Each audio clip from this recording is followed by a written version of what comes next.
Hi. So we've now looked at stance and movement. The thing I left out of stance is one of the most important things in sword fighting is your guard. So from here, I'm going to focus on how I protect myself in the fight. Now already, by putting a bit of range between me and my opponent, I've given myself room to think and I've given myself room to move. They can't get closer to me than that foot there in front of me, because they will be crowding me. If I'm standing too upright, they can get right up to me. In order to enforce that, I'm going to bring my shield up in front of me. Now I use quite a small shield, as you can see, particularly right now. And I'm going to bring my sword up to the side of my shield. I don't want to be too far in front of my shield. One, because it looks silly, and two, because I might accidentally get hit on the hand. On the other hand, I don't want to be behind my shield, because every time I do an attack, I've got to come round my shield to do the attack. And if I do that too often for a shoulder shot, I get lazy and I start coming in here, and eventually that becomes that. That becomes a thrust to the face area, and we don't want that. So already you're thinking about countering. Now, a couple of important things. If your sword shield is under your chin, you cannot move the shield so easily to protect your shoulders.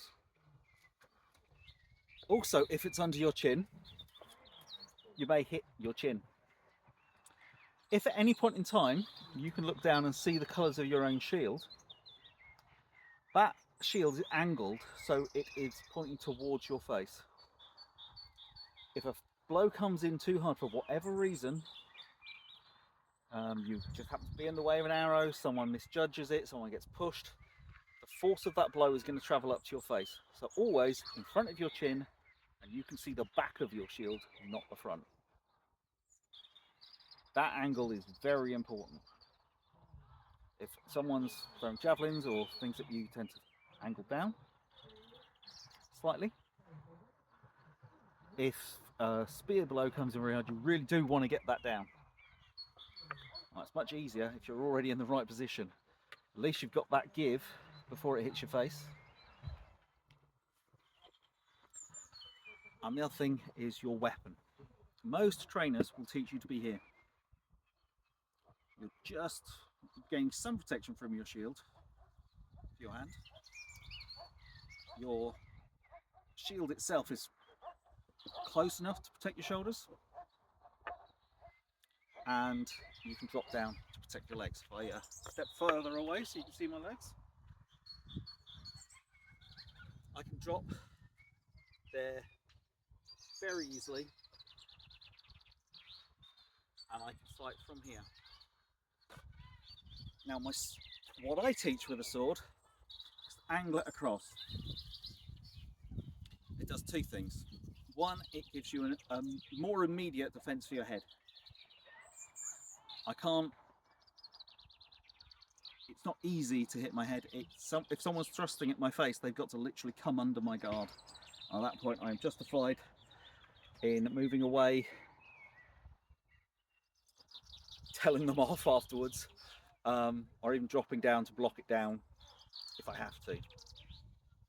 If they're doing a thrust that directly at my face, there is a problem with what they are doing, and I or another trainer or a Herseer or a marshal need to know so it can be dealt with. The other thing being, when I do come to the blocks, and we'll deal with blocks soon, is it's always away from my face when I block. So that means I will not be pulling things into me.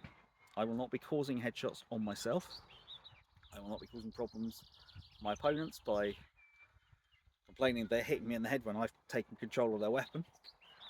and they won't have to pull their weapon. If they're aware that I'm blocking inwards, they don't have to pull back in what was probably an open shoulder anyway. So that allows far more defence of the head. A larger shield would protect my legs more, but as it is, I can straighten my arm, bring it back up again very quickly.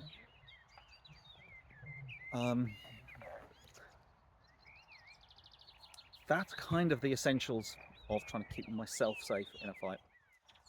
We will move on after this to how you actually attack and how you actually defend. And there are things to look at. Quite a lot to look at there.